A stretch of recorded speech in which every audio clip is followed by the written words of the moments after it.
Have you ever wondered about the strange and obscure practices of the past? What if I told you that once upon a time in Bulgaria, brides were sold in the Roman market? Imagine the sun rising over a bustling market, filled with the chatter of traders and the clatter of commerce. But among the stalls of fruits, vegetables, and wares, you'd find something rather unexpected: brides. Yes, you heard it right. There was a time when brides, dressed in their finest, were sold in these markets. The history of Roman market brides in Bulgaria is a fascinating tale that takes us back to a time when societal norms and cultural practices were vastly different from what we know today. This practice, strange and unimaginable as it may seem now, was a part of the fabric of society back then. The Roman market, a hub of trade and commerce, was also a place where matrimonial alliances were forged. Families would bring their eligible daughters to the market, hoping to secure a good match and a prosperous future for them. It was a unique blend of commerce and tradition, a marketplace for both goods and matrimonial alliances. Our understanding of the past is often limited by our contemporary perspectives. But by peeling back the layers of history, we can gain a deeper understanding of the realities of a bygone era. Intrigued? Let's journey back in time, to a bustling Roman market in Bulgaria. Imagine a lively market filled with not just goods and produce but also brides, waiting to be sold to the highest bidder. In the heart of Bulgaria, nestled amid the Roman market's bustling stalls and animated chatter, unfolded a unique tradition: the sale of brides. This practice took root centuries ago, born from a combination of economic necessity and societal norms, where marriage was less about love and more about forming advantageous alliances. The process was a spectacle in itself. Prospective brides, often young girls, would be led to the market by their families, adorned in their finest attire, their faces flushed with a mix of anticipation and trepidation.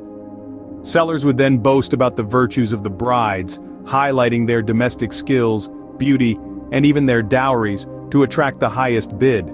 The bidders, typically men of varying ages and wealth, would gather around, their eyes scrutinizing each potential bride. The atmosphere would be tense, the air thick with competition, as the bidders vied for the most desirable brides. The highest bidder would then claim his bride, a transaction as straightforward and cold as any other market deal. But who were these brides and bidders? Predominantly, they were the common folk. The wealthy, although not entirely exempt from this tradition, often had other means to secure marriages, like arranged alliances. For the poor, however, selling brides was a means to survive, a way to secure a better life for their daughters, and in some cases, to pay off debts. This practice had far-reaching societal implications. On the one hand, it perpetuated the commodification of women, reducing them to mere assets to be bought and sold. On the other, it also served as a social mobility ladder for some women, who found themselves married into wealthier families. However, it's crucial to remember the human aspect behind this tradition. These were real women, with dreams, fears, and aspirations, thrust into a system that saw them as commodities rather than individuals. It's hard to believe, isn't it, but this was a reality for many women in Bulgaria. Like all traditions, the practice of selling brides evolved over time. But how, you might ask? Let's delve into this fascinating journey. In the early days, the Roman market was a bustling hub where Bulgarian brides were traded, a tradition deeply rooted in economic necessity rather than romantic love. As centuries passed, societal changes began to influence this age-old custom. The rise of literacy and education played a significant part in this transformation. As more and more Bulgarians became literate, they began to question the morality and ethics of selling brides. The introduction of new ideologies and philosophies during the Enlightenment era further propelled this change.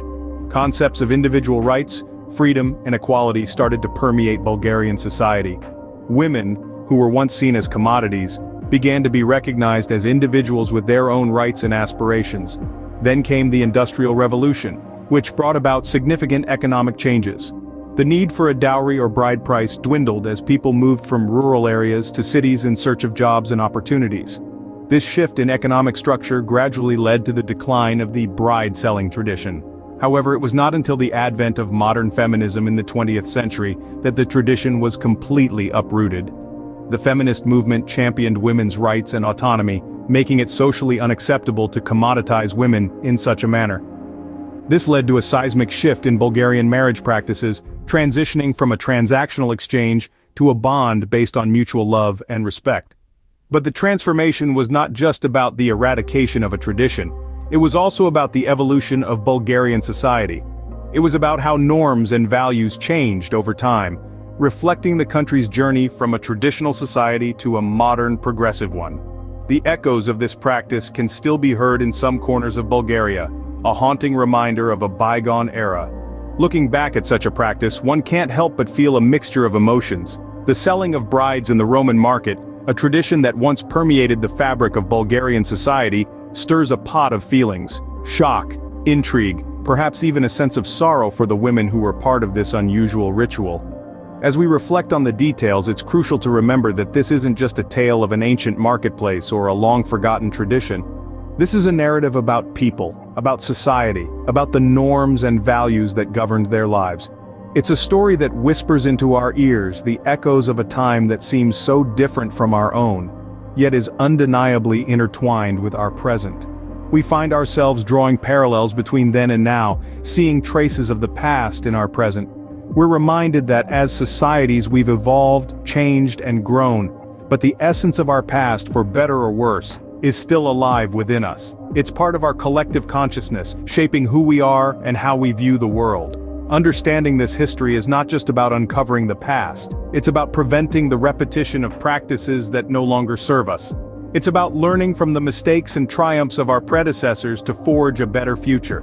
As we delve into the strange and obscure practices of the past, we gain a deeper understanding of who we are today. Remember, history has a way of echoing into the present, and it's up to us to ensure it resonates with the right notes.